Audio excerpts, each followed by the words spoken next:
Hi everyone, welcome to F50। I hope आप सब बढ़िया हो। आज will start with crystal structure. ठीक है।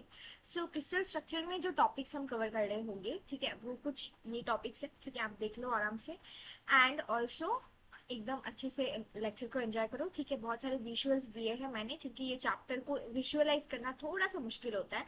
ठीक है, आप एक बार देख लोगे ना वीडियो को तो अपने आप वो याद होते रहेंगे। ठीक है, आप भूलोगे नहीं एग्जाम में। ठीक है, एक बार अच्छे से विजुअल्स को देख के अगर याद करोगे so it will help you a lot. ठीक है, चलो लेट्स स्टार्ट। जो पहला टॉपिक है हमारा वो है क्रिस्टल स्ट्रक्चर। ठीक है, क्रिस्टल स्ट्रक्चर समझने से पहले समझते हैं कि क्रिस्टल क्या है। ठीक है, मान लो कोई भी आपके पास कोई भी सॉलिड कुछ मटेरियल है, मान लो ये पेन है। ठीक है, तो ये पेन ही बहुत सारे क्रिस्टल से बने होते हैं। ठीक है, अब क्रिस्टल क्या होता है? क्रिस्टल एक 3D पैटर्न होता है। ठीक है, वो 3 डायमेंशनल होता है जो कि एक रेगुलर और रिपीटिंग होता है। मतलब कि मान लो कि एक बहुत सुंदर सा एक गार्डन है जो कि बिल्कुल अरेंज्ड है। ठीक है, उसमें एकदम प्लांट्स एंड जो फ्लावर्स होते हैं सब रेगुलर पैटर्न में रखे हुए हैं। ठीक है, रिपीटिंग पैटर्न में, जैसे बहुत सारे फ्लावर्स रिपीट कर रहे हैं। ठीक है, एक रेगुलर, एक अरेंज्ड, वेल अरेंज्ड एक गार्डन है, वैसा समझो एक क्रिस्टल। ठीक है,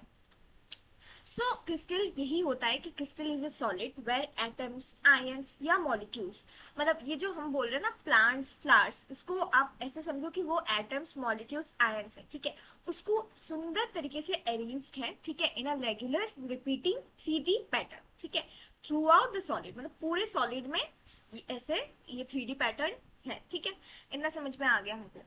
अब समझो, जो हमारा नेक्स्ट चीज हमको पढ़ना होता है वो होता है लैटिस। ठीक है, अब लैटिस क्या होता है? कुछ नहीं, लैटिस बस इमेजिनरी पॉइंट्स होता है इन स्पेस।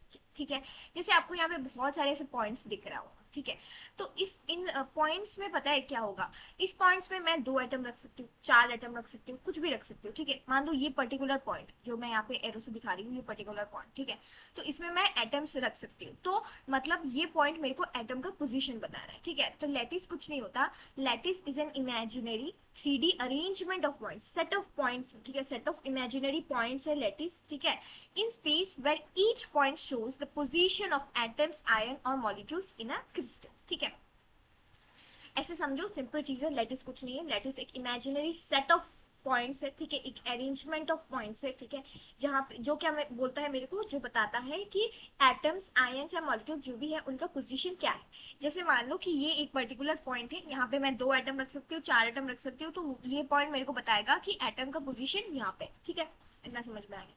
अब बेसिस क्या होता है? ठीक है, और एक चीज, 3 चीज हमको पढ़ना होता है, क्रिस्टल, लैटिस और बेसिस। ठीक है, अब बेसिस क्या होता है? अब basis is a group of atoms associated with each lattice point in a crystal structure. समझ में नहीं आया? ठीक है, देखते एक एग्जांपल से देखते हैं। ठीक है, यहाँ पे मान लो यू हैव अ फ्लावर। ठीक है, एक फ्लावर है एंड ये जो डॉट्स है ना, इनको पॉट्स समझो। ये क्या है? ये पॉट्स है। ठीक है, फ्लावर पॉट्स होते हैं ना। अब इस फ्लावर को मेरे को हर एक पॉट में रखना है। इसी फ्लावर को, इस फ्लावर को उठा के मैं इस पॉट में रख रही हूँ, इसको फिर मैं इस पॉट में रख रही हूँ, ऐसे करके मैंने हर पॉट में इस फ्लावर को एक एक बार रख दिया। ठीक है, तो आपको दिख रहा होगा कि इस पॉट में ये फ्लावर आ गया तो ये बन गया, फिर इस पॉट में ये फ्लावर आ गया तो ये बन गया। ठीक है, एंड ऑल। तो यही होता है हमारा बेसिस, मतलब ये जो हमारा लेटिस है। ठीक है, ये लेटिस पॉइंट्स है। इस पॉइंट में मैं कितना फ्लावर रखूंगी, या फिर फ्लावर को अगर हम केमिस्ट्री के टर्म्स में समझे कि ये कोई एटम है, मान लो एक एटम को मैं एक पॉइंट पे रख रही हूँ, तो ये पॉइंट मेरा फ्लावर से वो हो गया। ठीक है, फिलअप हो गया। ठीक है, तो ये जो अरेंजमेंट बना इसको हम लोग बोलते हैं क्रिस्टल। ठीक है, अब इसको अगर इस एग्जाम्पल से समझे तो मान लो ये 1 एटम है, ये कितना है? 1 एटम। ठीक है, तो ये मेरा हो जाएगा बेसिस। बेसिस कुछ नहीं होता, जितने ग्रुप ऑफ एटम्स मैं यहाँ पे रख रही हूँ, इस पॉइंट को, इस जो एटम है इसको मैं इस पॉइंट में डालूंगी, फिर इस पॉइंट में डालूंगी, फिर इस पॉइंट में डालूंगी एंड सो ऑन। ठीक है, तो ये अभी जो बना डालने के बाद, ये प्लस होने के बाद जो मेरा बना वो मेरा क्रिस्टल स्ट्रक्चर है। अब जरूरी नहीं कि एक ही एटम हो सकता है कि दो हो, जैसे इस वाले फिगर में आपको दिख रहा होगा। ठीक है, यहाँ पे दो है, मतलब यहाँ पे बेसिस 2 है, मतलब यहाँ पे 2 एटम है जो कि एक आपका लेटिस पॉइंट को भर रहा होगा। जैसे ये दोनों ही, ठीक है, जैसे कि ये दोनों ही क्या करेगा, ये इस पॉइंट में आएगा, तो ध्यान से देखो, ये बन गया। ठीक है, ये बन गया।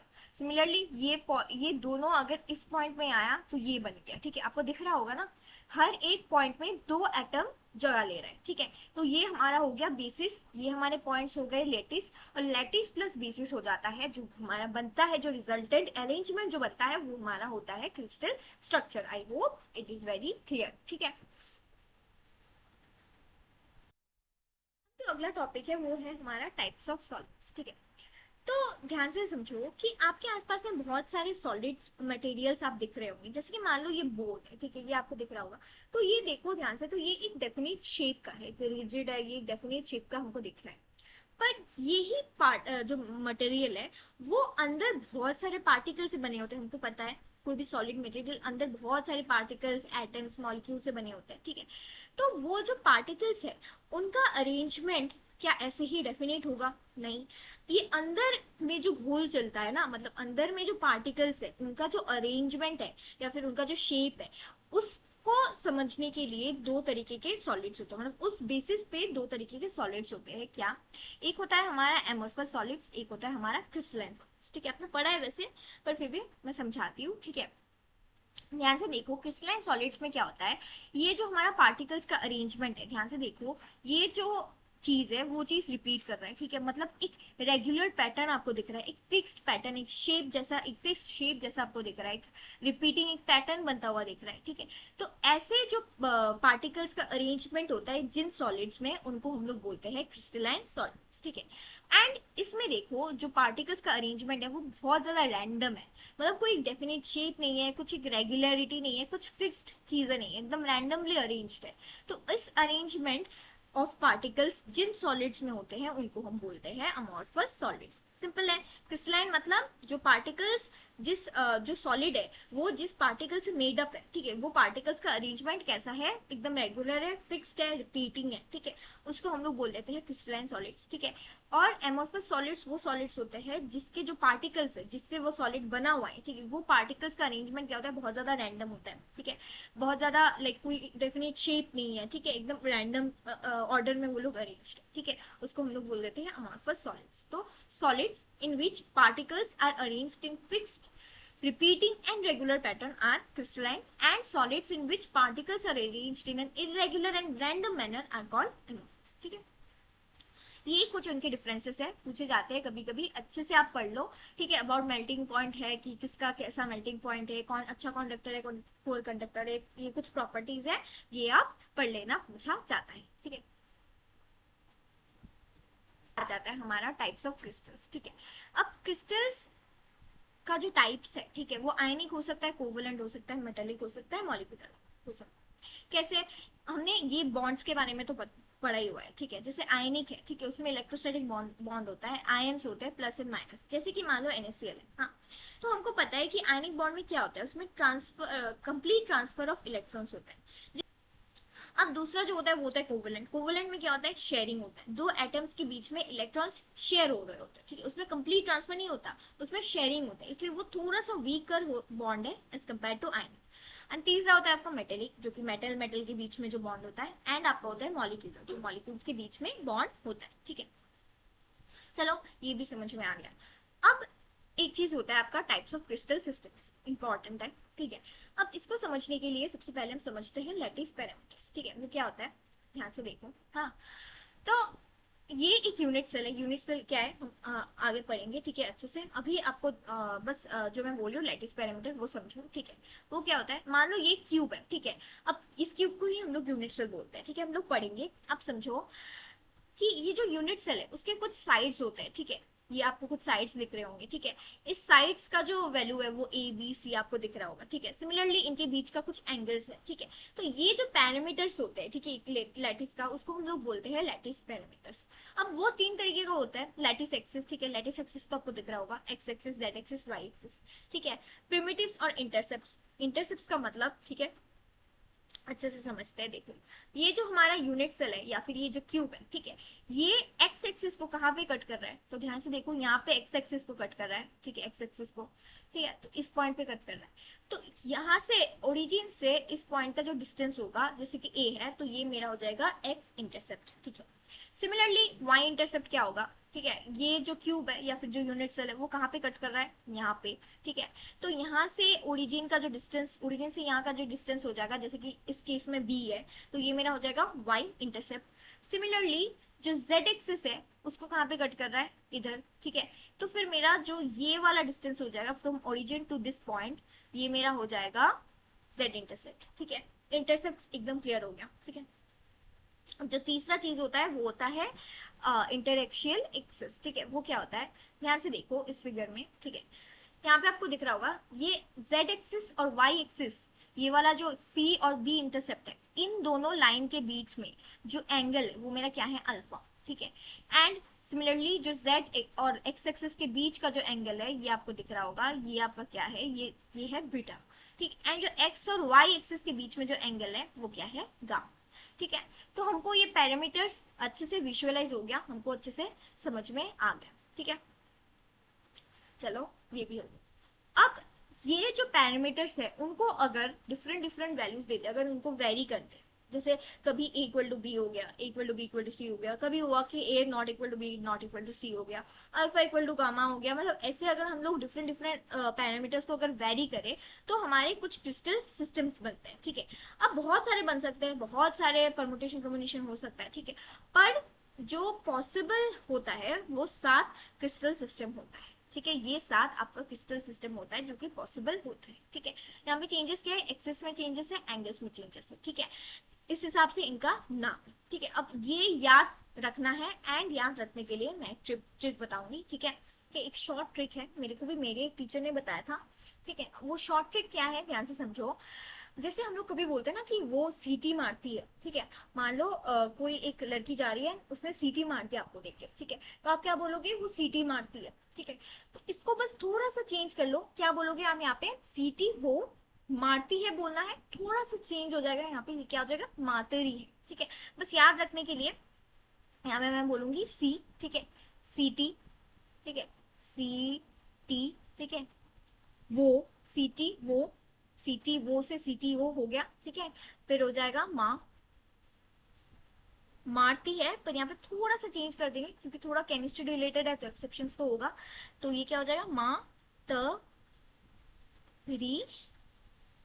ठीक है, सीटी वो मातरी है। ठीक है, सीटी वो मातरी है, बस ये याद रखना है। एंड आपको एक प्यारा सा सीक्वेंस याद रखना है, क्या, जीरो, सबसे पहले ये लिख लोगे, फिर आप लिखोगे 0 1 ट्रिपल 2 0 1। ठीक है, क्या लिखना है, 0 1 ट्रिपल 2 फिर से 0 1। ठीक है, अब ये सीक्वेंस मैंने क्यों लिखा है, ठीक है, सबसे पहले सारे को इक्वल टू लिख दो, equal to B equal to C equal to B equal to C, सारे को ये लिख दो। फिर उसके बाद ये 0 है मतलब सारे इक्वल है, एक है मतलब एक यहाँ से शुरू होगा। ठीक है, एक क्रॉस है तो यहाँ पे एक क्रॉस ले दो, यहाँ पे 2 क्रॉस है मतलब ये दोनों क्रॉस हो जाएंगे। ठीक है, यहाँ पे भी दोनों क्रॉस है तो ये भी दोनों क्रॉस हो जाएंगे। ठीक है, ये भी दोनों क्रॉस है तो ये भी दोनों क्रॉस हो जाएंगे। ओके, अब यहाँ पे फिर से 0 है तो ये इक्वल हो जाएगा, एंड यहाँ पे एक है तो यहाँ पे एक को क्रॉस दे दो। ठीक है, हो गया, तो ये मेरा इस सीक्वेंस से याद आ गया।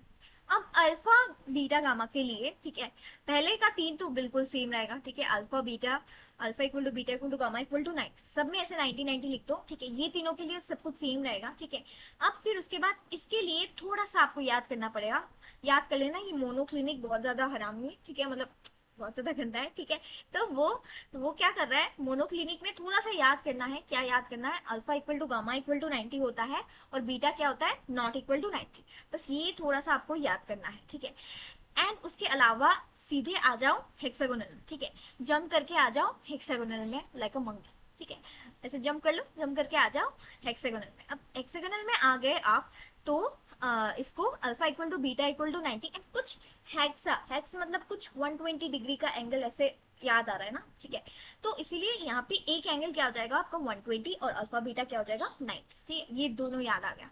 अब ये दोनों के लिए क्या करोगे पता है, ये दोनों के लिए ध्यान से देखो, ये दोनों के लिए alpha not equal to beta not equal to gamma not equal to 90, मतलब ट्राइक्लिनिक के लिए सब कुछ नॉट इक्वल है। जैसे यहाँ पे भी ये वाला भी सब कुछ नॉट इक्वल था, तो ट्राइक्लिनिक के लिए सब कुछ ही नॉट इक्वल है, ये तो याद रह जाएगा ट्राइक्लिनिक से। ठीक है, अब रोम्बोहेड्रल के लिए क्या होता है, अगर मैं इसको क्या करूँ, इसको मैं alpha equal to beta equal to gamma not equal to 90, ठीक है। अगर इक्वल टू दे दूं फिर तो ये सेम आ जाएगा इसके जैसा, हाँ। तो मेरे को कुछ तो डिफरेंस करना पड़ेगा, तो मैं क्या डिफरेंस करूंगी, इधर नॉट इक्वल टू 90 दे दूंगी, ठीक है।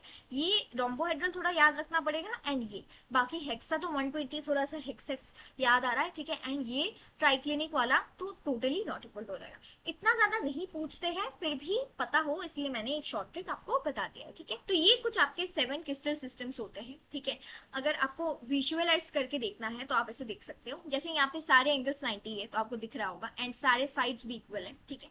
टेट्रागोनल में क्या होता है, दो साइड इक्वल होता है, जैसे ये दोनों साइड आपको दिख रहा होगा इक्वल है, पर एक साइड डिफरेंट, और सारे एंगल्स तो 90 है। इसमें एंगल्स 90 नहीं है, दो एंगल 90 है, एक एंगल नहीं है। तो आपको ऐसे करके डिफरेंट डिफरेंट चीजें यहाँ पे सिस्टम्स का विजुअलाइज हो रहा होगा, ठीक है। I hope it is clear, ध्यान से समझो, ठीक है। यूनिट सेल क्या है। अब जो हमारा नेक्स्ट टॉपिक है वो है यूनिट सेल, ठीक है। अब यूनिट सेल होता क्या है, ठीक है। सिंपल समझो कि आप एक वॉल बना रहे हैं, ठीक है। तो आप बहुत सारे ब्रिक से बनाओगे, ठीक है। तो हम लोग कंसिडर करते हैं एक ब्रिक, मान लो ये ब्रिक, ठीक है। ध्यान से देखोगे तो यही ब्रिक रिपीट हो रहा है, यही ब्रिक अगर आप देखोगे तो रिपीट हो रहा है यहाँ पे यहाँ पे यहाँ पे, एंड फिर रिपीट होके वो पूरे वॉल को बना रहा है, ठीक है। यही ब्रिक है, बस एक ही ब्रिक है जो कि रिपीट हो रहा है, पर ये सबसे स्मॉलेस्ट पार्ट भी है जो रिपीट हो रहा है। कहने का मतलब कि ये पार्ट भी अगर मैं बोलूं कि ये दो ब्रिक है, ये भी तो रिपीट हो रहा है, ध्यान से देखो, ये भी तो रिपीट हो रहा है ना। पर मैं बोल रही हूँ कि सबसे स्मॉलेस्ट पार्ट कौन सा है जो रिपीट हो रहा है, तो सबसे स्मॉलेस्ट पार्ट कौन सा है मेरा, सबसे स्मॉलेस्ट पार्ट यही है, ठीक है, जो कि रिपीट हो रहा है। इससे स्मॉल पार्ट तो रिपीट नहीं हो रहा है ना, यही मेरा सबसे स्मॉलेस्ट पार्ट है जो कि रिपीट होके पूरे वॉल को बना रहा है। तो ये जो मेरा स्मॉलेस्ट पार्ट है इसको हम बोलते हैं यूनिट सेल, ठीक है। इसको हम लोग बोलते हैं यूनिट सेल। मान लो कि ये क्रिस्टल है, तो क्रिस्टल का सबसे स्मॉलेस्ट पार्ट जो खुद को रिपीट कर करके पूरे क्रिस्टल को बनाता है, वो स्मॉलेस्ट पार्ट को हम लोग बोलते हैं यूनिट सेल, ठीक है। बहुत ज्यादा इजी है, यहाँ पे ये लिखा है, imagine you are building a wall using bricks, ठीक है। each single brick is repeated again and again to make the full wall, ठीक है।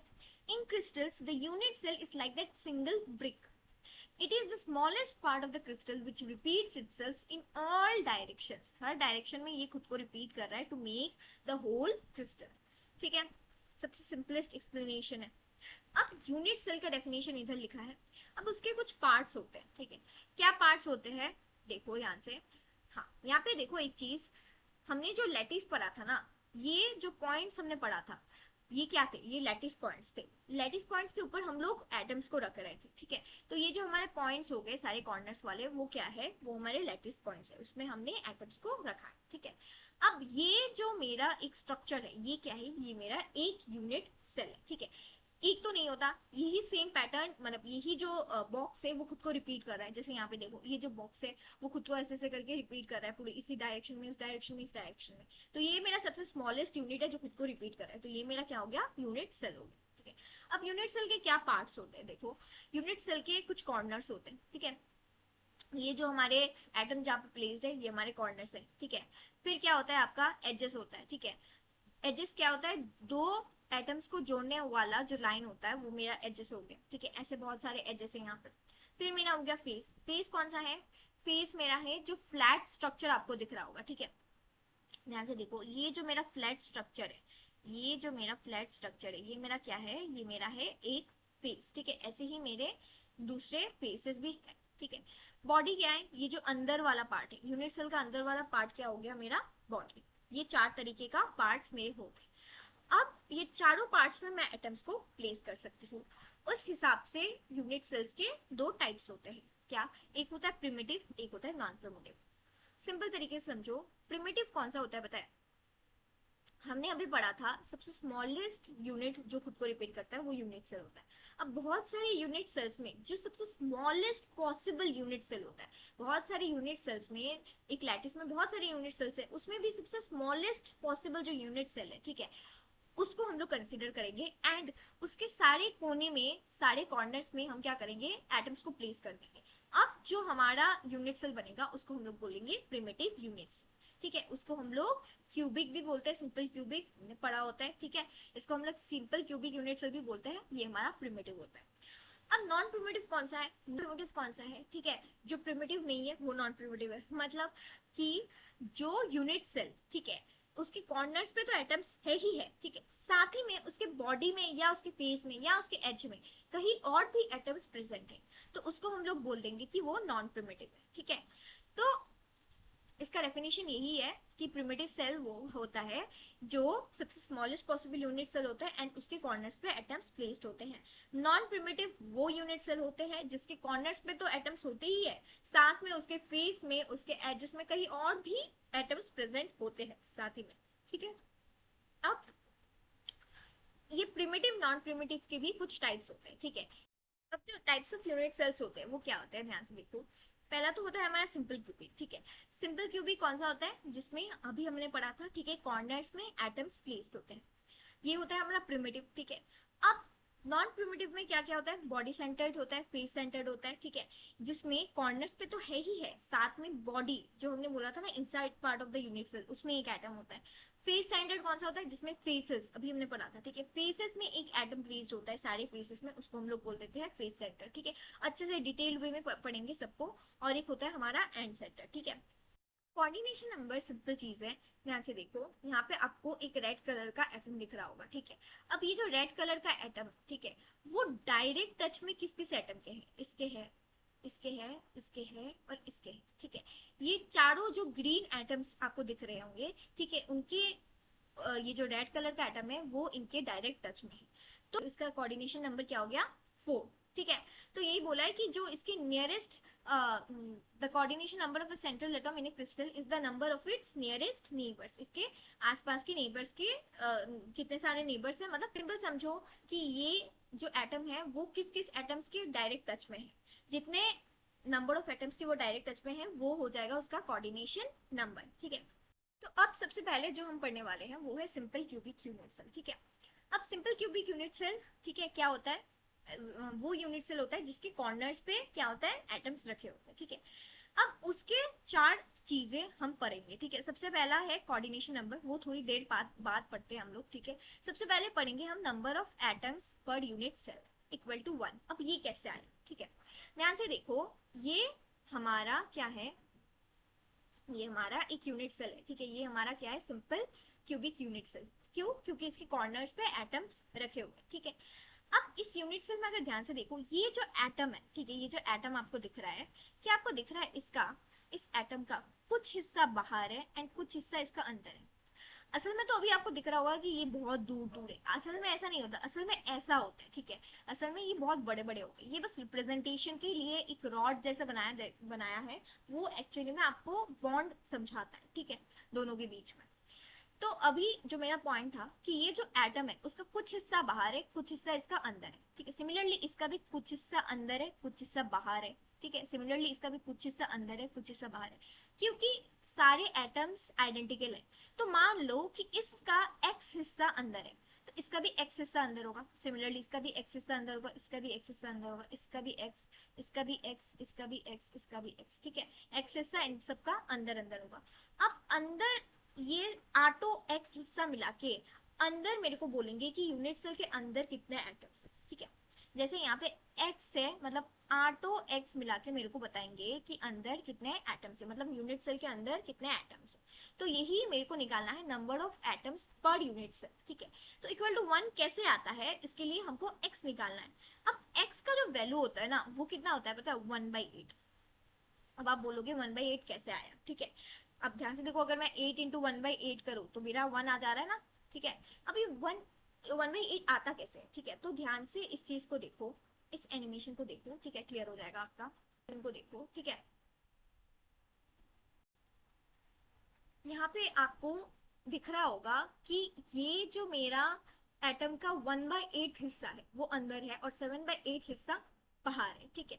ये 1/8 हिस्से को, इसको आप क्या करो, एक रूम के, मान लो आप एक रूम में खड़े हो, ठीक है, आपके ठीक सामने आप एक रूम इमेजिन करो, आपके ठीक साइड में एक रूम इमेजिन करो, ठीक आपके डायगोनल में एक रूम आप इमेजिन करो, 4 रूम हो गए, ठीक है। अब 4 रूम के फ्लोर को इमेजिन करो और उसमें एक एटम रखो। मतलब ठीक जो बीच का, जैसे ये हो गया ना आपका चारों रूम, ठीक है, चारों रूम का एक कॉमन पॉइंट होगा ना, उस कॉमन वाल जो है, कॉमन जो एज है, ऐसा कुछ एज आएगा, ठीक है, एज में इस एटम को रख दो, ठीक है। तो ये एटम क्या करेगा, फ्लोर को टच कर रहा होगा चारों के, ठीक है। और जो नीचे का आपका कमरा है, नीचे के, मान लो आप कोई फ्लैट अपार्टमेंट में रहते हो तो नीचे का भी फ्लोर्स होगा, उसके सीलिंग को, नीचे नीचे नीचे का जो रूम है उसको सीलिंग को टच कर रहा होगा। तो ऊपर के चार को टच कर रहा है, नीचे के चार को टच कर रहा है, ठीक है। तो टोटल 8 जगह को वो टच कर रहा है, तो उसका एक रूम का हिस्सा कितना हो जाएगा, 1/8, है ना। तो ऐसे हम इसको विजुअलाइज कर सकते हैं, ठीक है। तो यही होता है कि आपका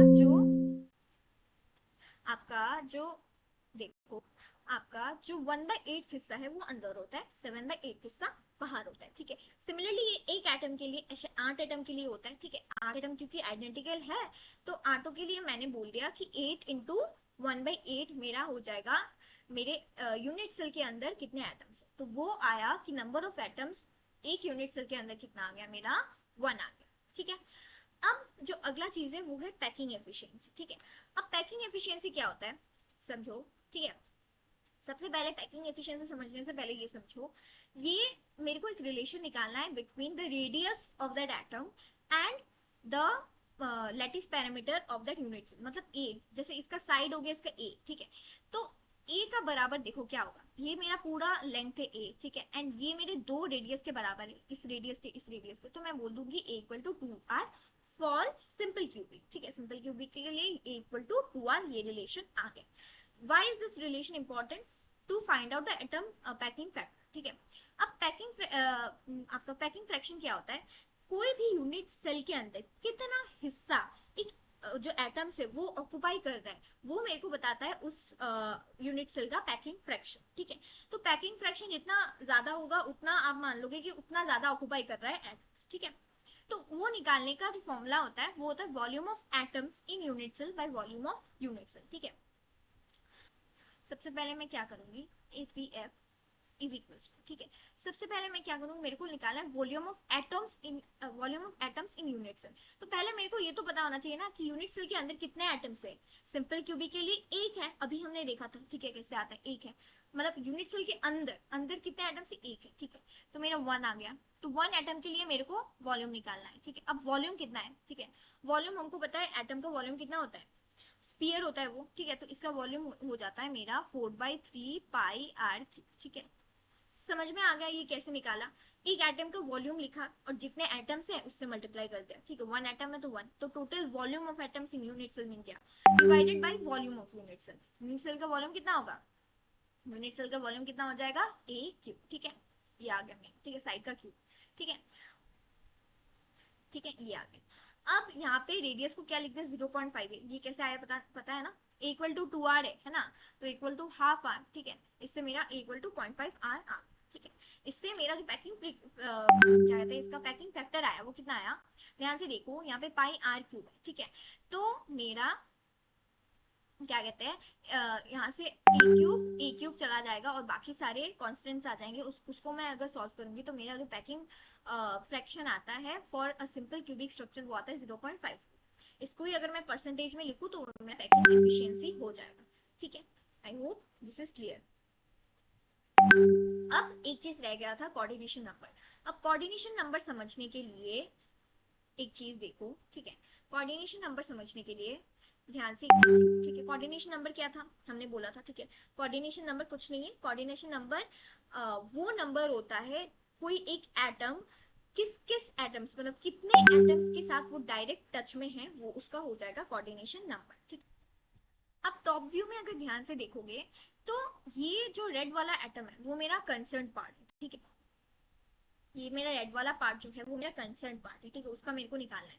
अब उसके आसपास देखो वो किस किस एटम से डायरेक्ट टच में है, तो दो तो हमको अभी दिख गया, ये जो ग्रीन कलर के दो अभी हाईलाइट हुए, ये दो तो हमको दिख गया। अब ये तो एक नहीं होते, बहुत सारे होते हैं, ठीक है। ये जो रेड कलर का एटम है वो देखो ना आप ध्यान से, ठीक है। ये जो रेड कलर का एटम है, ये जो रेड कलर का एटम का कुछ हिस्सा अंदर है, कुछ हिस्सा तो इसका बाहर भी है, तो वो टच में तो बाहर के उससे भी है ना, तो बाहर के किससे है, देखो साइड में, ये ड्रॉ हो गया, ठीक है। तो हमको अभी दिख रहा है कि ये जो रेड कलर का एटम है 4 एटम के साथ कनेक्टेड है, ठीक है। साथ ही में ये 3 डायमेंशनल है, तो फिर क्या होगा, वो जेड डायरेक्शन में भी कनेक्टेड होगा, ऐसे एंड ऐसे, ठीक है। तो इसका मतलब मेरे को समझ में आ गया कि ये रेड कलर का एटम जो डायरेक्ट टच में है वो 6 एटम से है, ठीक है। तो इसका कोऑर्डिनेशन नंबर कितना हो गया, 6 हो गया, ठीक है। अब जो अगला टॉपिक है हमारा वो है बॉडी सेंटर्ड यूनिट्स। अब बॉडी सेंटर्ड क्या होता है, नाम से समझ में आ रहा है बॉडी, मतलब कुछ नहीं, वो तो सेम होगा, ठीक है। वो तो कॉर्नर्स पे तो रखा ही होगा, ठीक है। इसके एटम्स तो कॉर्नर्स पे रखे ही होंगे, पर साथ ही साथ क्या होगा ना, इसके बॉडी के मतलब बॉडी मतलब यूनिट सेल का जो अंदर वाला पार्ट है, ठीक है, उसमें भी एक एटम होगा, ठीक है। अब इसका number of atoms per unit cell देखते हैं, ठीक है। तो ध्यान से देखो इसमें, ठीक है, ध्यान से ये वीडियो देखो, ठीक है। इस वीडियो में आपको दिख रहा होगा कुछ बॉडी सेंटर्ड यूनिट्स है, ठीक है। अब ध्यान से देखो, हमको ऑलरेडी पता है कि कॉर्नर्स में अगर 8 एटम रखे होते हैं तो सबका 1/8 पार्ट अंदर होता है, ठीक है। सब एटम्स का 1/8 पार्ट अंदर होता है। तो उसको हमने कैलकुलेट करके देखा कि 1/8 पार्ट ऑफ 8 एटम्स अगर अंदर है तो टोटल एटम अंदर कितने हो गए, 8, ठीक है। एक तो हमारा वहां से निकल गया, कॉर्नर एटम से हमारा एक निकल गया एटम। साथ ही में क्योंकि ये बॉडी सेंटर्ड है तो इसका मतलब इसके अंदर ऑलरेडी एक एटम प्रेजेंट है, ठीक है। तो यहाँ पे ध्यान से देखो, ऑलरेडी 1/8 एटम है, ठीक है। इस ये 8 एटम्स कंट्रीब्यूट करके मेरे को एक एटम दे रहा है, ठीक है। एंड ऑल्सो साथ ही में अंदर मेरा एक एटम प्रेजेंट है। तो मेरा total atoms inside the unit cell कितना हो गया, मेरा 2, 1 प्लस 1 2, ठीक है। मतलब 8 इंटू 1/8 जो कि 1 हो गया, plus 1 equal to 2 atom. I hope it is clear, ठीक है।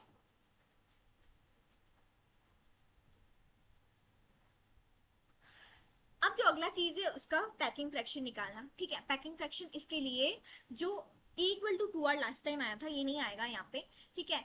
क्योंकि यहाँ पे ध्यान से देखो, तो ये जो अभी ये जो लाइन है ये कौन सा है, यूनिट सेल में देखते हैं, ठीक है। ये कुछ नहीं, ये वाला पार्ट है, ठीक है।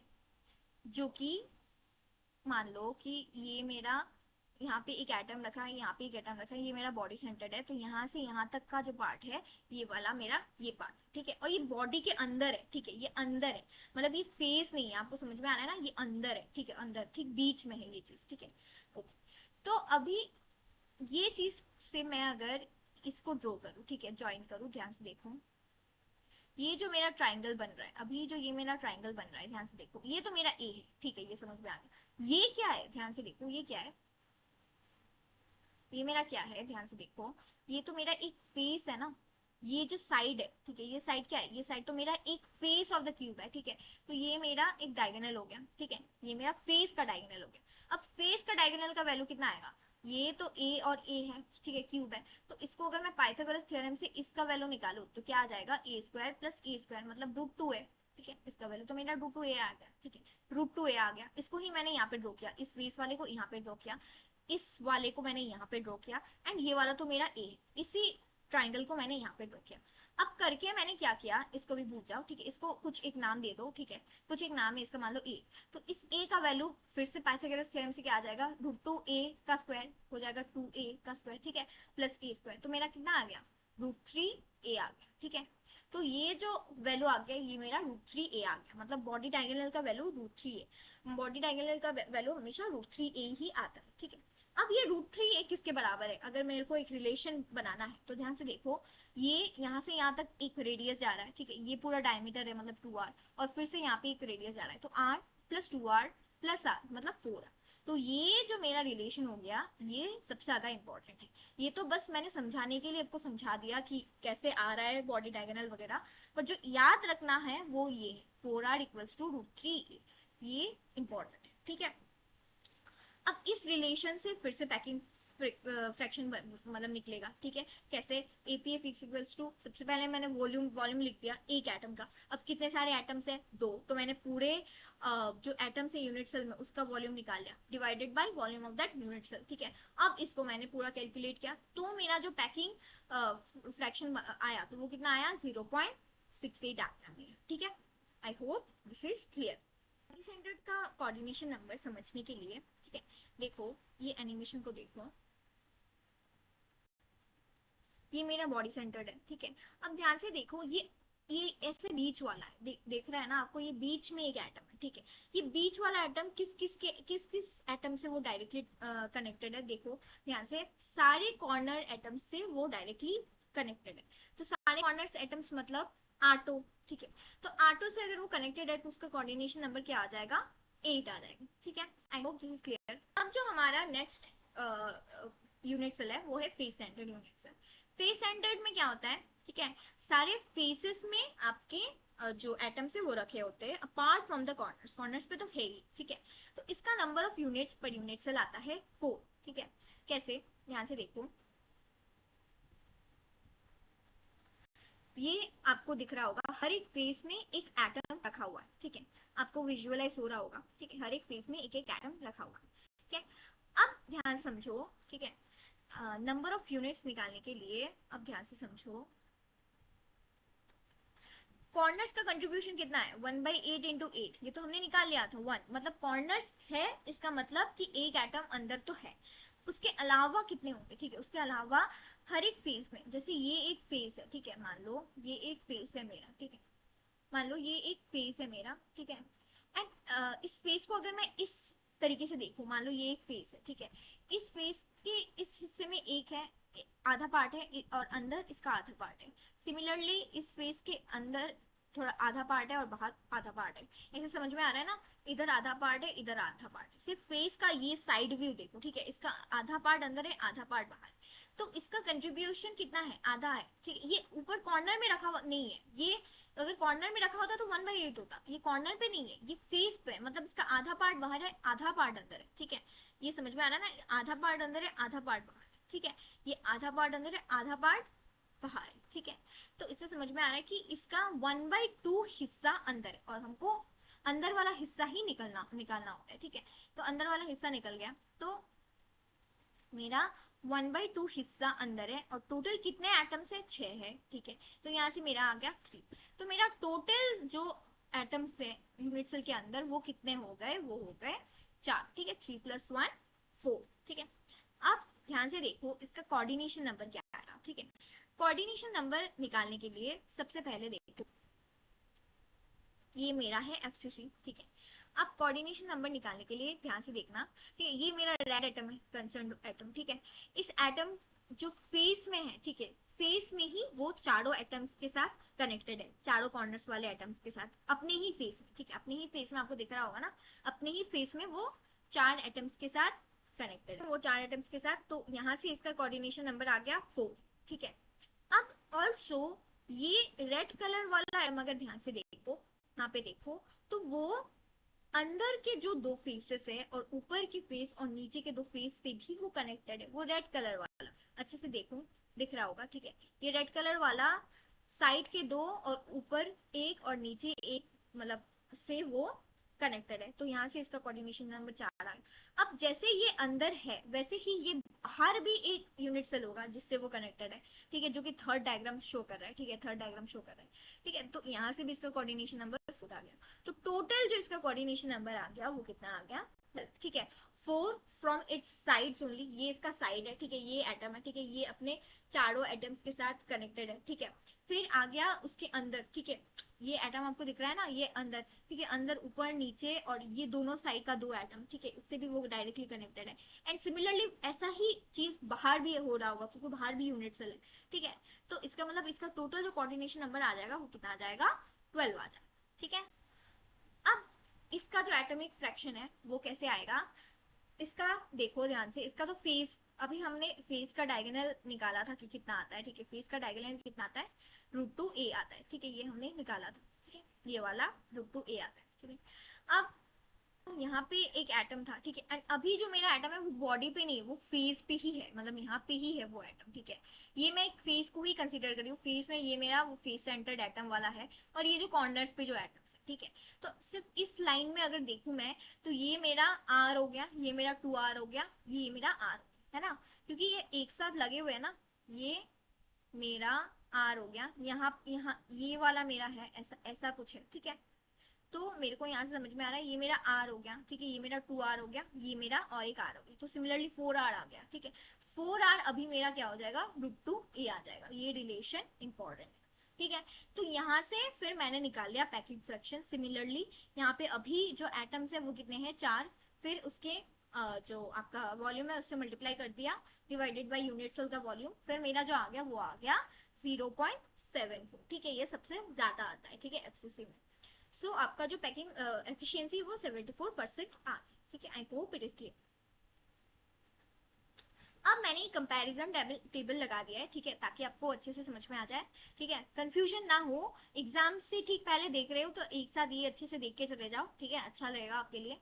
अच्छे से सारे प्रॉपर्टीज यहाँ पे मेंशन्ड है अच्छे से। ठीक है, यहाँ जैसे यहाँ पे प्रिमिटिव वाला ये है, ठीक है, फिर आपका बॉडी सेंटर्ड वाला ये अंदर वाला है, एंड सेंटर्ड ये 2 है, ठीक है, फिर फेस सेंटर्ड चारों फेस में है, ठीक है, मतलब 6 फेसेस में है। ठीक है, I hope it is clear.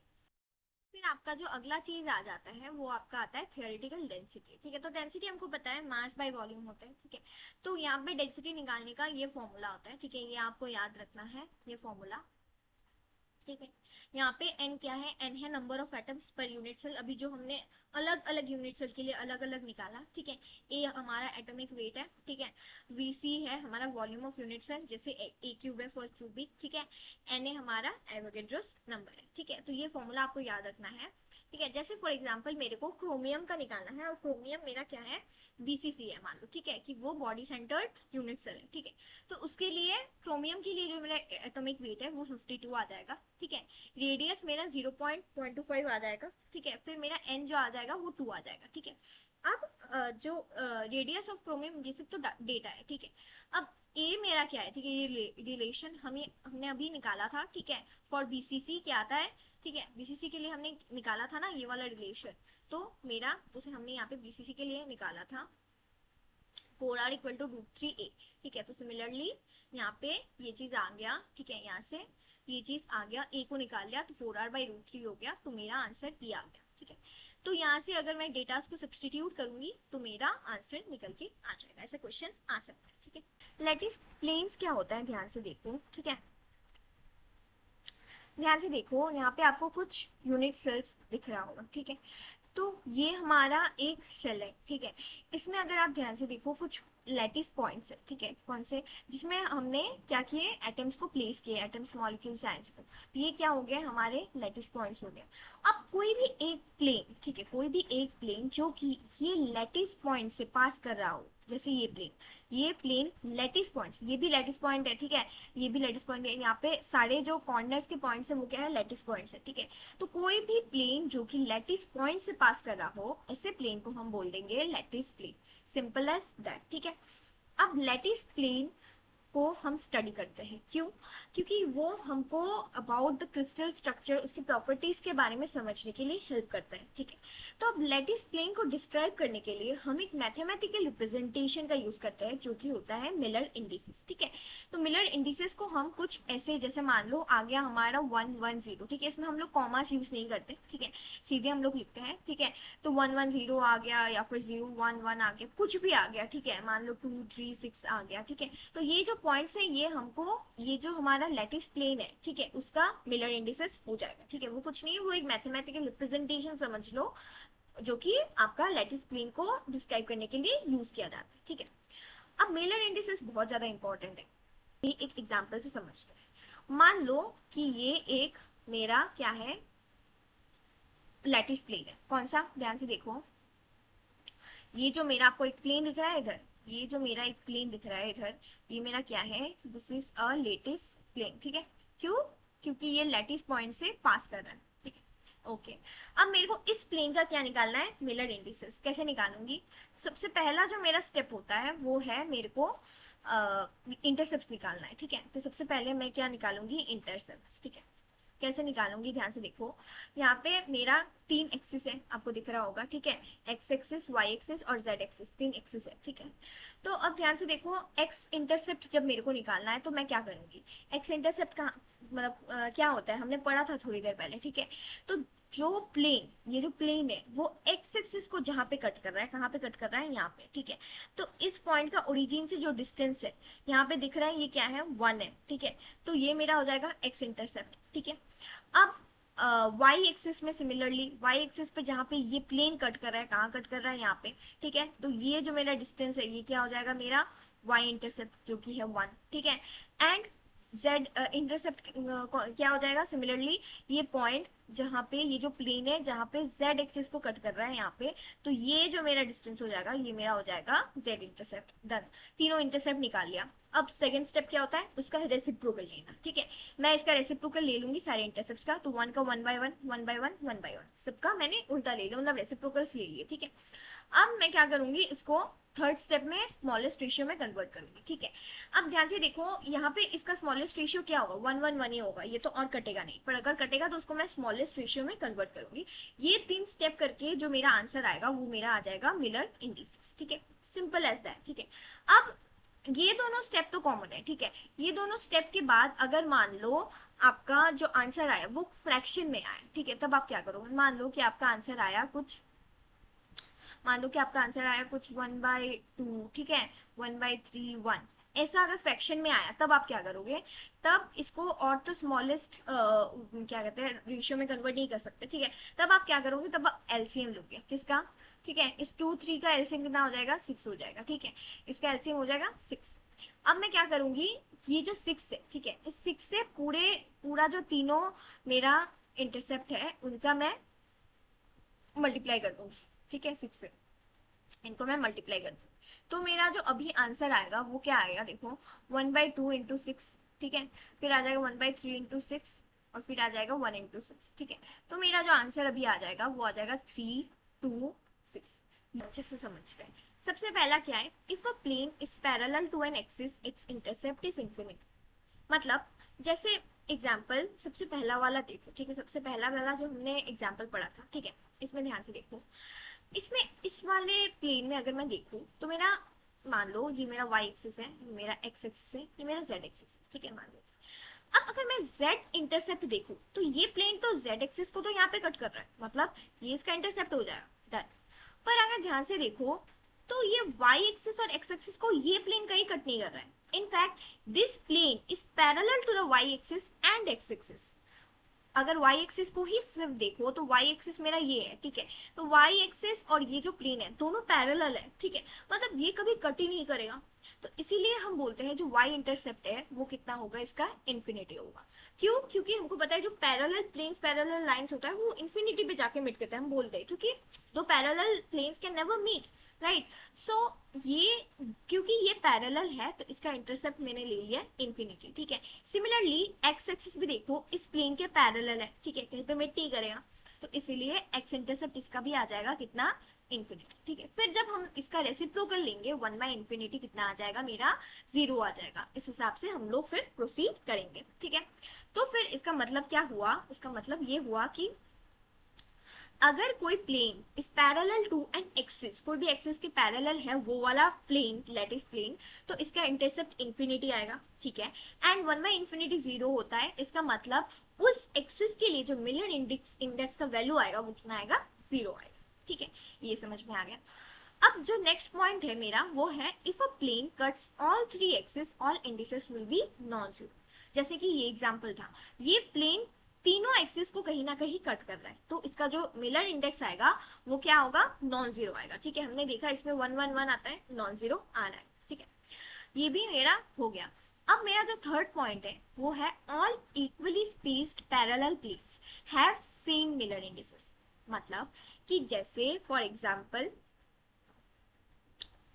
ये वाला प्लेन है, ठीक है, ये वाला प्लेन का पैरेलल एक प्लेन बोलो जो कि इक्वली स्पेस्ड है, इस डिस्टेंस के बाद ये प्लेन आ रहा है जो इस प्लेन के पैरेलल है। सिमिलरली इस सेम डिस्टेंस के बाद, मान लो ये डिस्टेंस ए है, ये डिस्टेंस ए है, सेम डिस्टेंस के बाद एक और प्लेन आएगा, है ना, ये वाला प्लेन आएगा, ठीक है, जो कि पैरेलल स्पेस्ड है, ठीक है।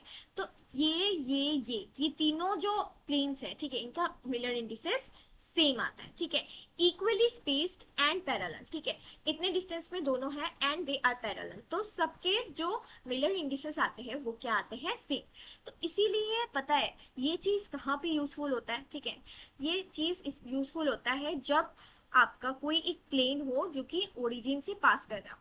अगर वो ओरिजिन से पास कर रहा हो तो उसका मिलर इंडिसेस 0 आएगा, मतलब मिलर इंडिसेस नहीं, सॉरी, सबसे पहला जब हम उसका इंटरसेप्ट निकालेंगे तो वो 0 आएगा। मान लो किसी ऐसा कोई एक पॉइंट आ रहा है, मान लो, ठीक है, 0 0, तो फिर ध्यान से देखो इसका जो वो होगा, इसका अगर मैं रेसिप्रोकल लूंगी तो ये तो इन्फिनिटी आ जा रहा है, तो फिर तो मेलर इंडिसेस ही इन्फिनिटी आ जाएगा, ठीक है। इस चीज को नहीं, मतलब ताकि वो नहीं आए, तो हम क्या करते हैं, एक इक्वली स्पेस्ड यहाँ से ठीक बाद वाला, जैसे यहाँ पे एक पैरेलल प्लेन है, ठीक है, इससे जो नेक्स्ट प्लेन है जो कि इससे पैरेलल है, उसको हम कंसिडर करके उस प्लेन का मिलर इंडिसेस निकालेंगे। और दोनों का क्योंकि मिलर इंडिसेस सेम आता है, तो इसका निकाल के मैं बोलूंगी कि इस वाले प्लेन का जो मिलर इंडिसेस है वो कितना है, ये वाला है जो मैंने अभी निकाला है, ठीक है।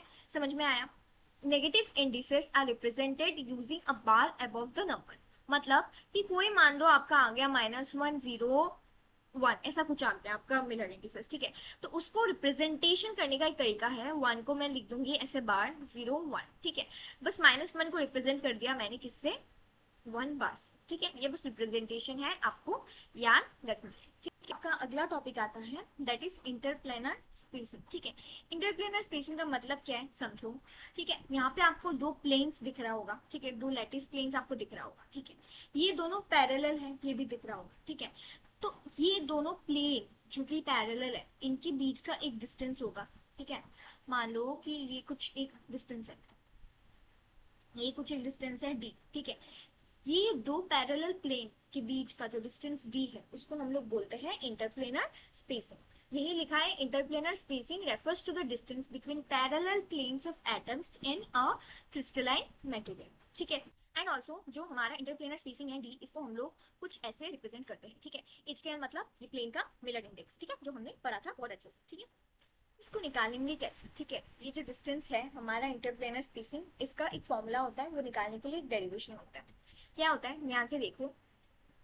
हमने क्या किया, हमने एक प्लेन कंसीडर किया, ठीक है। ये मेरा प्लेन है एक PQR, ठीक है, ये मेरा एक प्लेन है, आपको दिख रहा होगा, ठीक है। अब मैं क्या करूंगी, कुछ कंसिडरेशंस करूंगी। क्या, यहाँ पे मैं एक पॉइंट लूंगी ऑन द प्लेन, ठीक है। एंड ये जो मेरा ओरिजिन है, ठीक है, ओरिजिन से मैं एक परपेंडिकुलर ड्रॉ करूंगी टू दिस, ठीक है। इसको मान लेते हैं n, ठीक है। मैंने क्या किया, यहाँ से एक परपेंडिकुलर यहाँ पे ड्रॉ किया। कैसे, मान लो ये मेरा प्लेन है, ठीक है, this is my plane, and ये मेरा जो फिंगर है दिस इज O है, ठीक है। तो मैं, और ये वाला जो जगह है, ये वाला जगह मेरा क्या है, ये वाला जगह दिस इज O। तो ओरिजिन से एन तक मैंने ऐसा एक परपेंडिकुलर ड्रॉ किया, ठीक है। I hope it is clear. So मेरा ON हो गया एक परपेंडिकुलर टू द प्लेन, ठीक है। अब मैं QN RN एंड PN को ज्वाइन करूंगी, ठीक है। अभी नहीं कर रही हूँ क्योंकि डायग्राम क्लमजी हो जाएगा, ठीक है। आप समझिए कि मैं इनको मतलब ज्वाइन करूंगी, ठीक है। अब और एक चीज, क्या, कि जब मैं मान लो, ठीक है, एक बार मैं ड्रॉ करके दिखाती हूँ, एक बार मैं ड्रॉ करके दिखाती हूँ। मान लो मैं NP को ज्वाइन कर रही हूँ, ठीक है। तो जो मेरा ज्वाइन किया, ठीक है। अब ध्यान से देखो, ये जो ON है, ठीक है, ये जो x एक्सिस के साथ एंगल बना रहा है, इसको मैं बोल दूंगी अल्फा। सिमिलरली ये ON जो है, वो जो OQ मतलब y एक्सिस के साथ जो एंगल बना रहा है, इसको बोल दूंगी मैं बीटा, ठीक है। एंड जो मेरा ON है, जो z एक्सिस के साथ जो एंगल बना रहा है, इसको मैं बोल दूंगी क्या, गामा, ठीक है। I hope this three angles are very clear, ठीक है। अभी मैं ठीक है, इतना तो हमको समझ में आ रहा। अब ये हो गया हमारा डेरिवेशन, मतलब हमारा जो कंसीडरेशन वो है, ठीक है। अभी हमको ये डी फाइंड आउट करना है। अब डी फाइंड आउट करने के लिए सबसे पहले हम कुछ ट्राइंगल्स लेते हैं, ठीक है। ये मेरा एन हो गया, ठीक है, ये मेरा एन। सबसे पहले मैं कंसीडर करती हूँ इस पी को, ठीक है। एंड ऑल्सो मेरे को पता है ये ON जो एक्स एक्सिस के साथ जो एंगल बनाता है वो मेरा अल्फा है। अब इसी ट्राइंगल को अगर मैं अच्छे से ड्रॉ करूँ तो ये कुछ ऐसा आएगा, ठीक है। ध्यान से देखो, ये मेरा ON है, ठीक है। ये जो ONP एंगल है, ONP एंगल है, that is a right angle, ठीक है। ये मेरा क्या आ गया, ये एक राइट एंगल आ गया, ठीक है। एंड ध्यान से देखो, ये ON एंड OP के बीच में जो एंगल है, ON और OP के बीच में जो एंगल है वो क्या है, अल्फा है, ठीक है। अब इस राइट एंगल ट्राइंगल से क्या मैं कॉस अल्फा निकाल सकती हूँ? मेरा कॉस अल्फा क्या आ जाएगा, ध्यान से देखो। कॉस अल्फा क्या होता है, बेस बाई हाइपोटेन्यूज, ठीक है। बेस मेरा है ON, ठीक है, बेस मेरा है ON और हाइपोटेन्यूज मेरा है OP, ठीक है। हाइपोटेन्यूज मेरा क्या है, ओके। अब मैं दूसरा ट्राइंगल कंसिडर करूंगी, ठीक है। तो मैं अभी इसको मिटा देती हूँ ताकि आपको अच्छे से समझ में आए, ठीक है।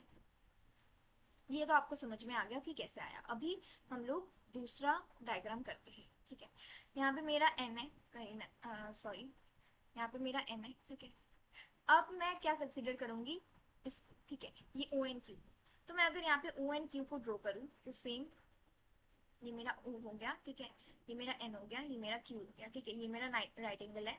एंड सिमिलरली O N और O Q, यानी कि O N जो y एक्सिस के साथ जो एंगल बना रहा है वो मैंने बोला था कितना है, बीटा। तो ये मेरा हो जाएगा बीटा, ठीक है। तो मेरा आ जाएगा cos beta is equals to same O N by O Q, ठीक है। अब सिमिलरली मैं तीसरा वाला करूंगी, ठीक है। तीसरा वाला कर लेते हैं। अब जो मेरा तीसरा वाला होगा वो क्या होगा, ध्यान से देखो। तीसरा वाला क्या होगा, आर के साथ मैं इसको ज्वाइन कर रही हूँ, ठीक है। ऐसा समझ लो, ठीक है। मैं अगर इसको काटूंगी तो ये कट जाएगा, इसलिए मैंने ऐसे थोड़ा टिल्ट करके बनाया है। तो ये ओ एन आर हो गया मेरा, ठीक है। ये कौन सा ट्राइंगल हो गया, ओ एन आर। तो बस मैं, और मेरे को पता है जो ओ एन जो जेड एक्सिस के साथ यानी ओ आर के साथ जो एंगल बना रहा है वो कितना है, कॉस गामा, ठीक है। तो मैं यहाँ पे लिख लूंगी, ठीक है, मैं यहाँ पे लिख लूंगी cos gamma is equals to कितना आ जाएगा, ट्राइंगल बना लेते हैं, ठीक है।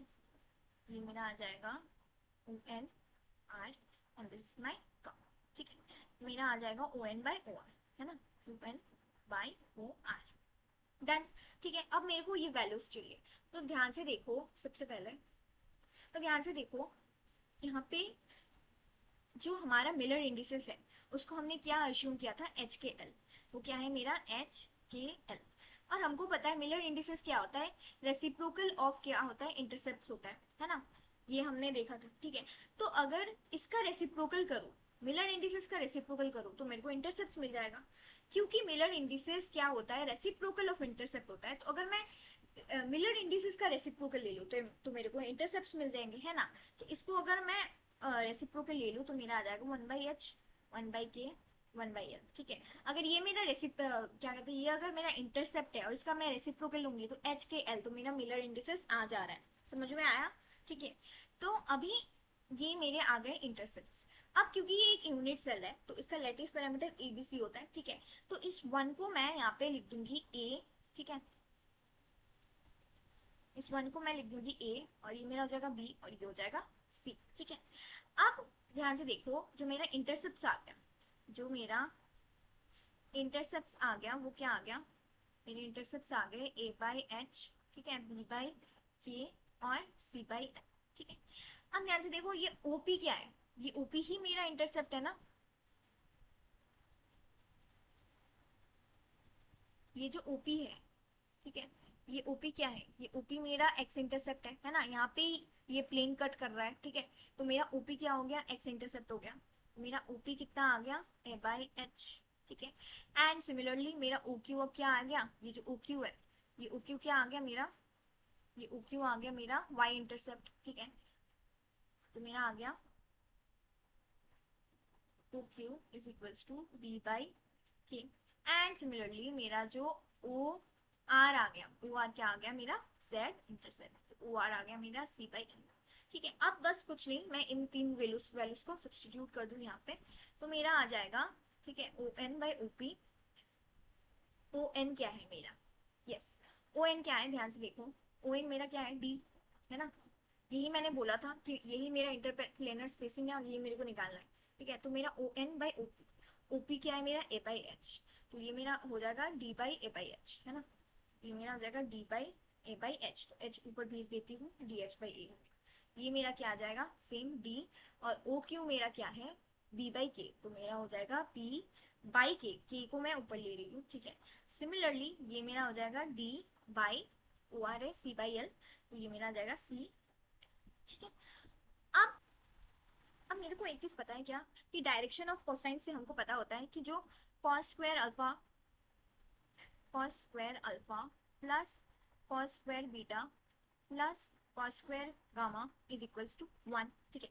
तो अगर मैं फॉर्मूला में इसको बिठाऊं तो मेरा cos स्क्वायर अल्फा क्या आ गया, ये आ गया D square H square by A square, ठीक है, ये आ गया D square H square by A square plus ये आ गया D square B square K square, ठीक है, ये आ गया D square C square L square is equal to 1। तो अभी जो अब मैं क्या करूंगी, यहाँ से डी स्क्वायर को कॉमन ले लेती हूँ, तो मेरा आ जाएगा H square by A square plus K square by B square plus L square by C square is equal to 1।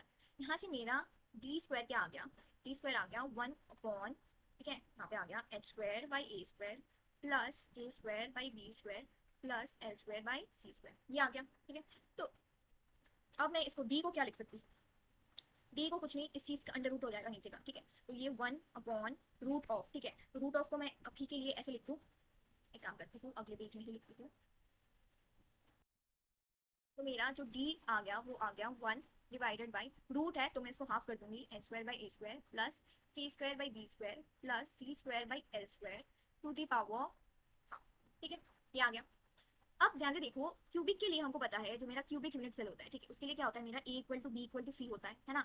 तो मैं अगर यहाँ पे तीनों को इक्वल कर दूँ तो मेरा डी क्या आ जाएगा, ध्यान से देखो, डी आ जाएगा मेरा, ठीक है, H square by A square, तीनों को मैं ए स्क्वायर अगर मान लेती हूँ तो नीचे मेरा A square A square A square आ जाएगा, ठीक है, मेरा ये आ जाएगा H square plus K square plus C square, ठीक है, एंड इसका to the power half, and नीचे का मेरा आ जाएगा क्या, A square to the power half, जो कि ए हो जाएगा, है ना। तो मेरा यहाँ से आ जाएगा, ये ए ऊपर चला जाएगा तो मेरा आ जाएगा ए बाई, ठीक है, H square plus K square plus L square to the power half.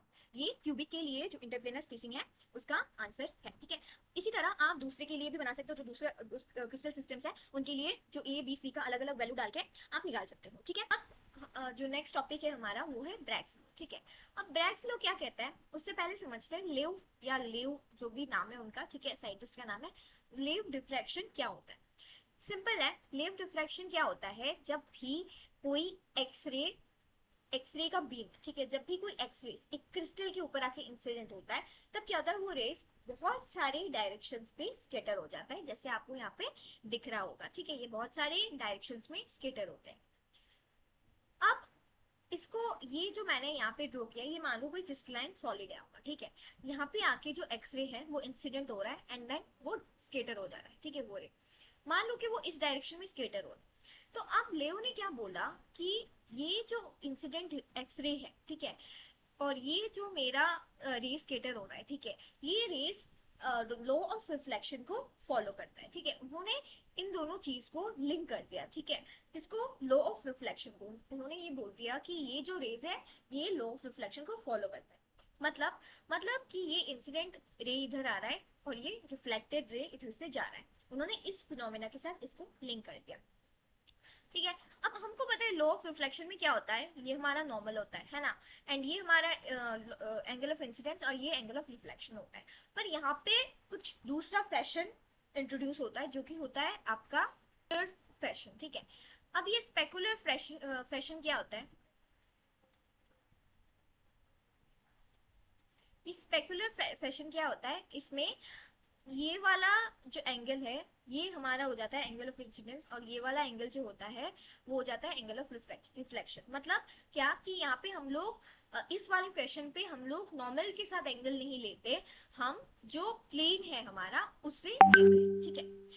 अब समझो ऑल्सो एक इंपॉर्टेंट चीज क्या है, मैंने यहाँ पे एक वर्ड मेंशन किया प्लेन, ठीक है, उन्होंने ये कंसिडर किया कि ये जो एटम्स है, ठीक है, ये लैटिस पॉइंट्स पे क्या होंगे, एटम्स होंगे, ठीक है, ये जो एटम्स है, ठीक है, वो सारे मान लो ये सारे एटम्स है, वो एटम्स कहाँ पे लाई कर रहे हैं, ये एक प्लेन पे लाई कर रहा है, ठीक है। ये कौन सा प्लेन है जो हमने बोला था हमारा लैटिस प्लेन है, वो प्लेन, ठीक है, ये एक प्लेन पे लाई कर रहा होगा, ठीक है। तो ये प्लेन से अगर मैं उस रे का एंगल लूंगी तो इसको मैं मेरा एंगल ऑफ इंसिडेंस बोलूंगी इन दिस केस, ठीक है, ये मेरा हो जाएगा एंगल ऑफ रिफ्लेक्शन।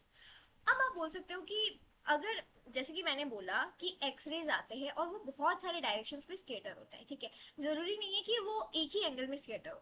मान लो कि वो ऐसे आया और इस डायरेक्शन में वो स्केटर हो गया, ठीक है, तब तो एंगल ऑफ रिफ्लेक्शन क्या कहते हैं आपको, एंगल ऑफ रिफ्लेक्शन और एंगल ऑफ इंसिडेंस सेम नहीं हो रहा है।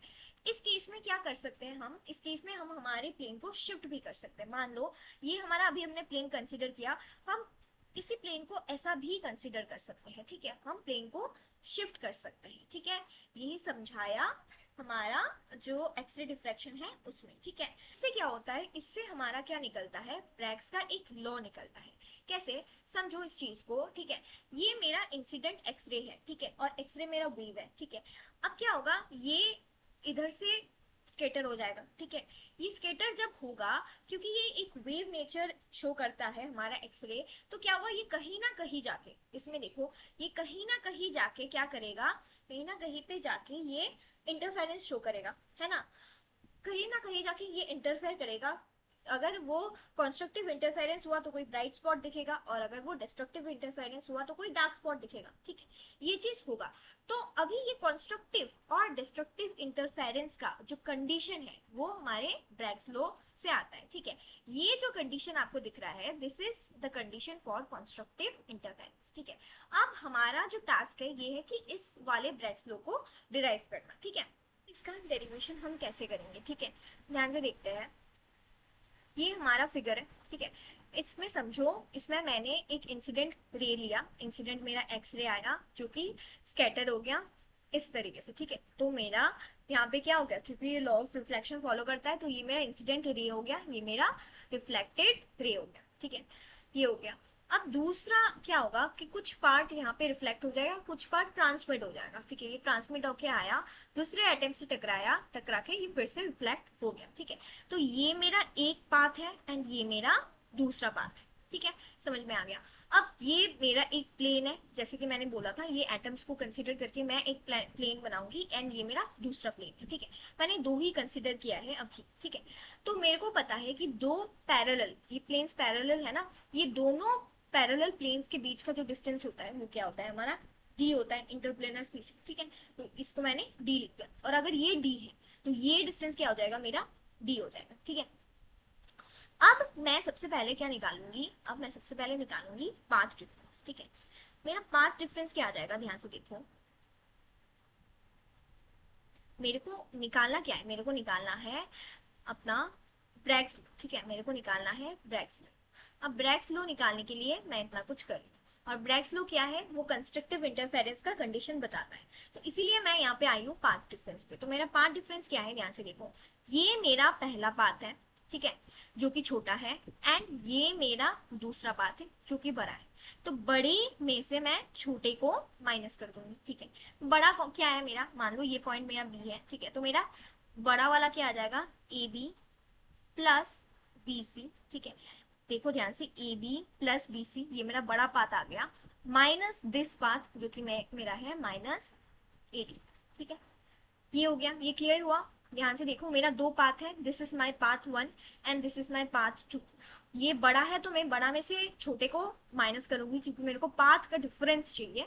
तो बड़ा मेरा हो जाएगा A B plus B C, and छोटा मेरा हो जाएगा एट, ठीक है।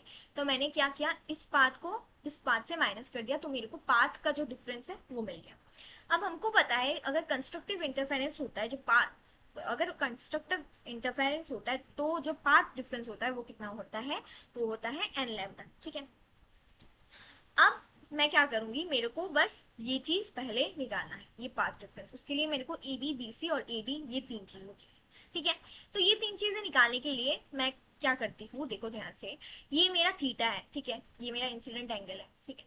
ये मेरा रिफ्लेक्टेड रे है, तो ये भी मेरा थीटा हो जाएगा, है ना। ये मेरा क्या हो जाएगा, ये मेरा थीटा हो जाएगा, ये भी मेरा थीटा हो जाएगा, ठीक है। अब ध्यान से देखो, ये भी एक रे है जो कि रिफ्लेक्ट हो रहा है, तो अगर ये थीटा है, ये इंसिडेंट रे ये थीटा है, तो ये भी थीटा हो जाएगा, ठीक है। ये मेरा थीटा हो गया, ये थीटा हो गया, तो फिर मेरा ये भी थीटा हो जाएगा, है ना। ये अगर थीटा है तो ये भी मेरा थीटा हो जाएगा। समझ में आ गया, ठीक है। अब ध्यान से देखो, ये तो मैंने थीटा का वैल्यू डाल दिया एंगल्स का, ठीक है। अब सबसे पहले मैं क्या करूंगी, मेरे को निकालना है ए बी, तो मैं ये वाला ट्राइंगल कंसिडर करूंगी जो कि है मेरा ए ओ बी, ठीक है। इसको मैंने ओ मान लिया, तो मेरा हो गया ट्राइंगल ए ओ बी, ठीक है। अब ट्राइंगल ए ओ बी में ध्यान से देखो, यहाँ से अगर मैं साइन थीटा निकालू, ठीक है, तो मेरा साइन थीटा क्या आ जाएगा, ध्यान से देखो।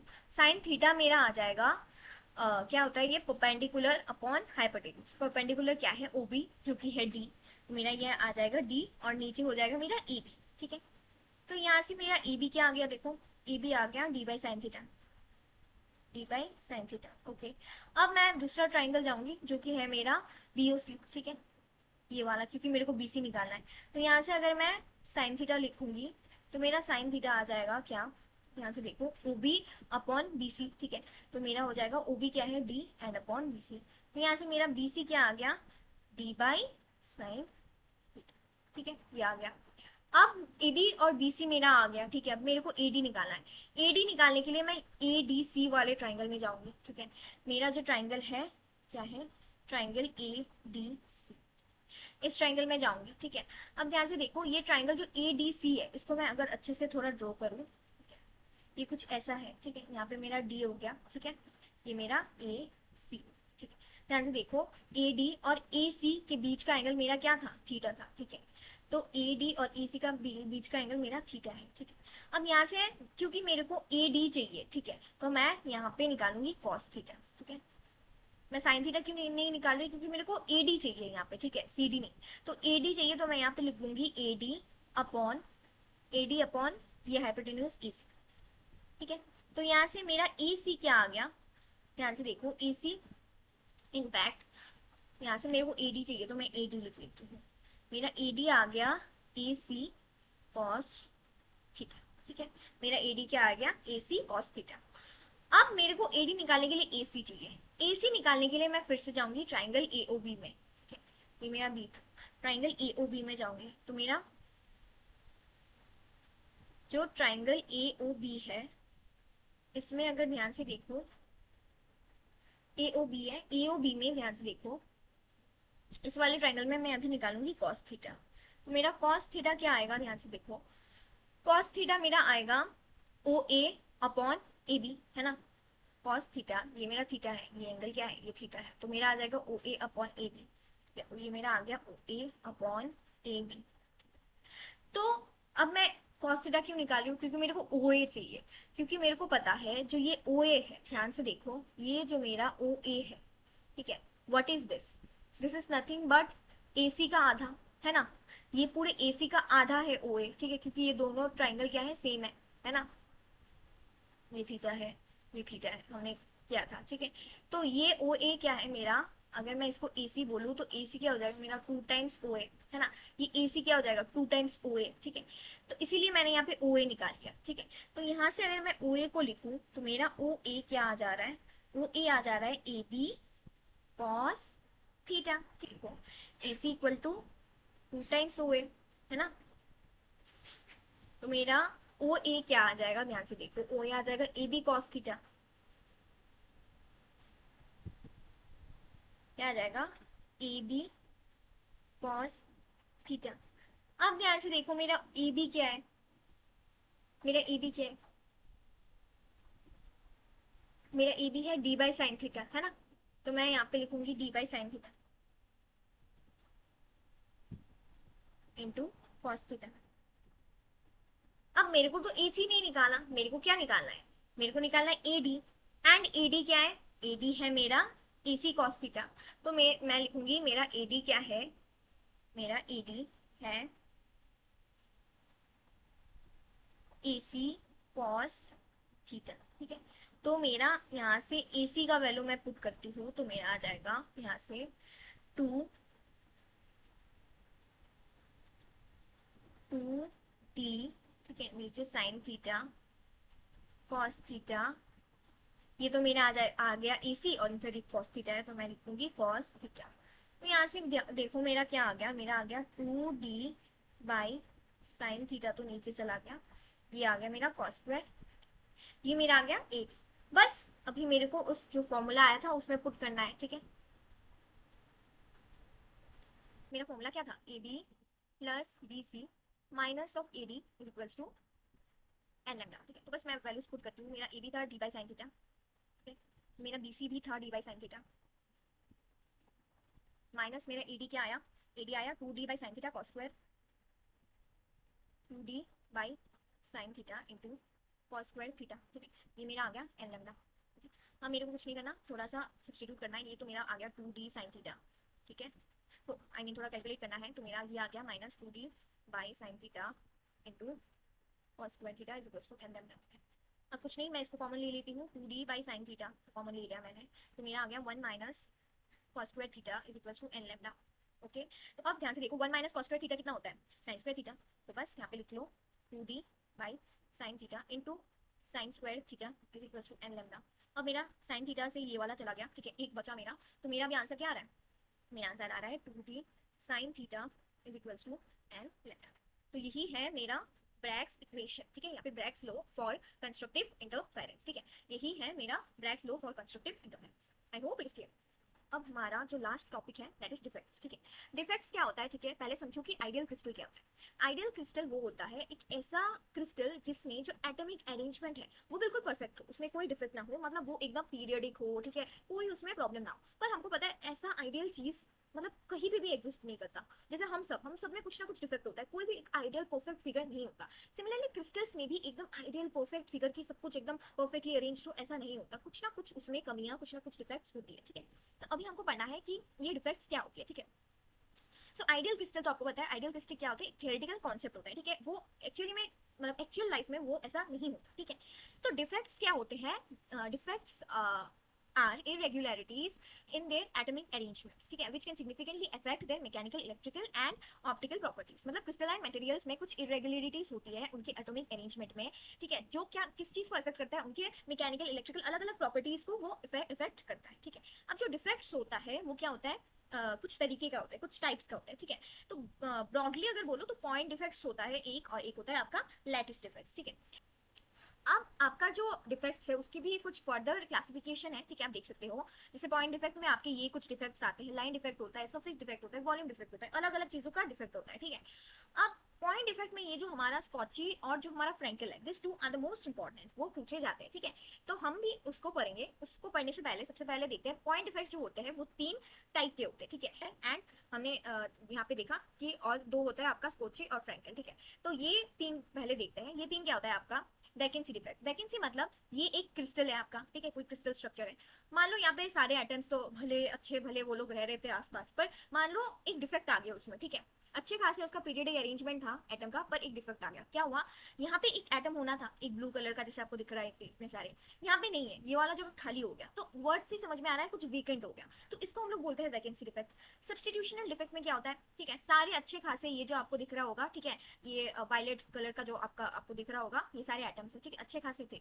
अभी एक रेड एटम ने क्या किया, उसी वायलेट एटम को हटा के जगह ले लिया, मतलब उसको सब्सटीट्यूट कर दिया और आके यहाँ पे बैठ गया, ठीक है। तो उसको हम लोग बोलते हैं सब्सटीट्यूशनल डिफेक्ट, ठीक है, नाम से ही समझ में आ रहा है। और एक होता है हमारा इंटरस्टिशियल डिफेक्ट, ठीक है। इंटरस्टिशियल डिफेक्ट मतलब कि यहाँ पे सारे अच्छे खासे थे, एक ने क्या किया, यहाँ से यहाँ पे ना बैठ के वो जो वॉइड एरिया है, जो होल्स है, मतलब कुछ वेकेंट एरिया आपको दिख रहा होगा ना, यहाँ पे जो वेकेंट एरियाज होते हैं वहां पे जाके वो बैठ गया, ठीक है। अगर वो वहां पे जाके बैठ जाता है तो उसको हम लोग बोलते हैं इंटरस्टिशियल डिफेक्ट, और इस साइट को जहां पे वो जाके बैठा है उसको हम लोग बोलते हैं इंटरस्टिशियल साइट, ठीक है। अब जो सबसे ज्यादा इंपॉर्टेंट डिफेक्ट होता है, इंपॉर्टेंट पॉइंट डिफेक्ट होता है, वो होता है हमारा स्कॉची डिफेक्ट और फ्रैंकल डिफेक्ट, ठीक है। उसको समझने से पहले एक चीज समझते हैं कि स्टोशियोमेट्री डिफेक्ट क्या होता है। तो स्टोशियोमेट्री डिफेक्ट का मतलब एक ही चीज है कि नो डिफरेंस इन फॉर्मूला, मतलब जैसे NaCl का एक क्रिस्टल है, ठीक है, अगर NaCl के क्रिस्टल में ऐसा कोई डिफेक्ट आए जिससे उसका फॉर्मूला में कोई चेंज ना आए, उसको हम लोग बोलेंगे स्टोशियोमेट्रिक डिफेक्ट, ठीक है।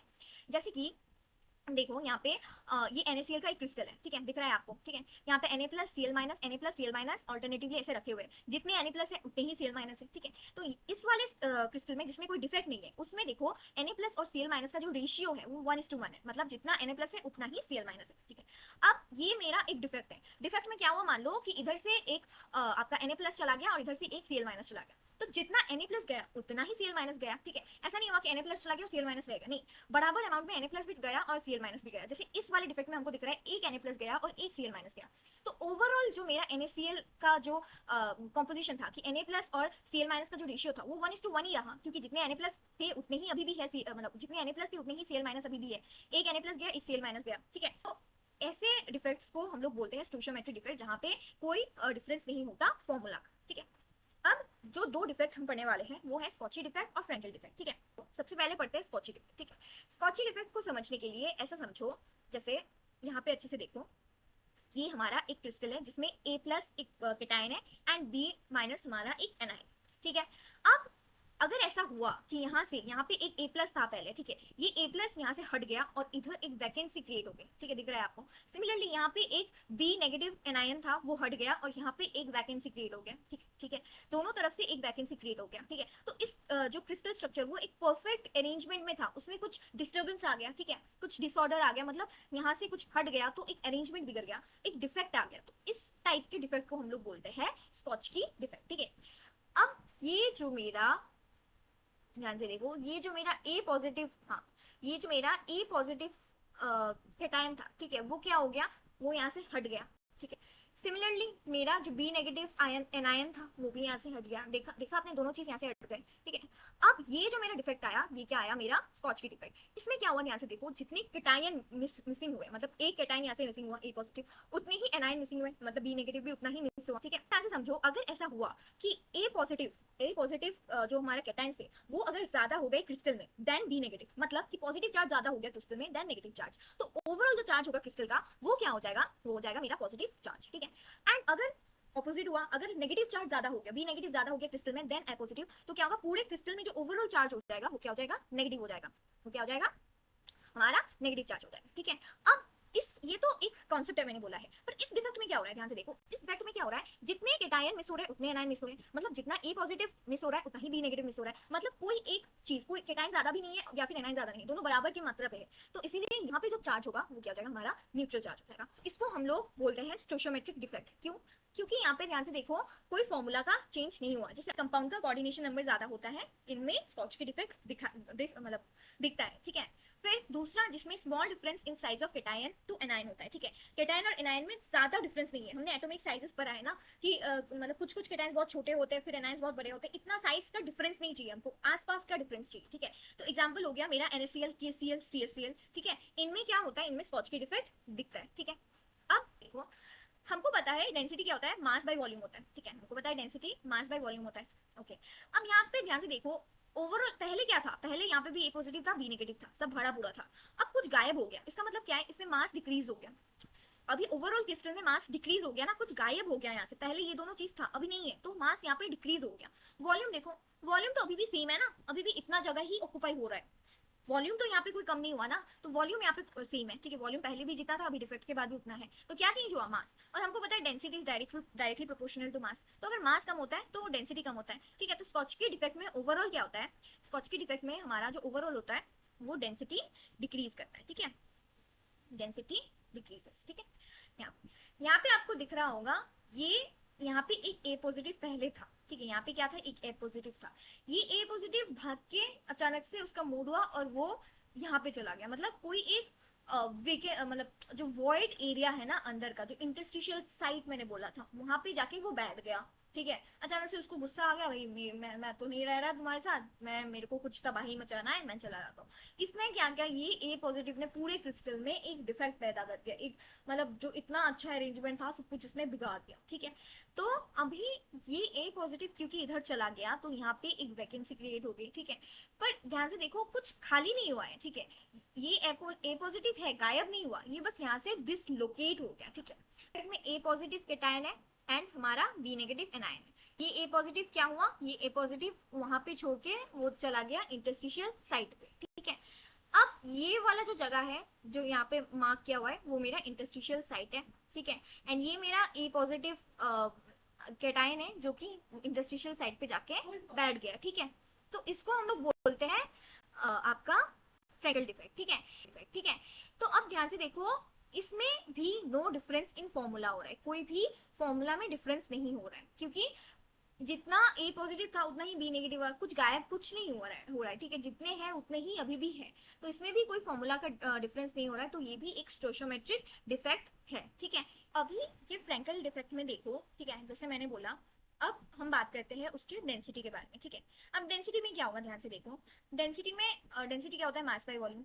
अब जितने एनायंस थे उतने ही कैटायन है, कुछ भी तो चेंज नहीं, मतलब कुछ भी गायब तो नहीं हुआ यहाँ से, जैसे स्कॉटकी में हुआ था, ठीक है। ये तो बस डिसलोकेट हो गया यहाँ से, ठीक है। तो इसका मतलब इसका मास भी सेम है, ठीक है, इसका वॉल्यूम भी सेम रहेगा, तो जो डेंसिटी है उसमें कोई इम्पैक्ट नहीं आने वाला in case of Frenkel defect. तो मैंने अभी समझाया है वही उनका कुछ डिफरेंसेस है, अगर आपने समझ लिया तो ये आप खुद भी लिख सकते हो आराम से। ठीक है, तो आई होप आपको सब कुछ अच्छे से समझ में आया होगा and you have enjoyed the lecture. Thank you so much for watching. O N और जो मेरा एन पी है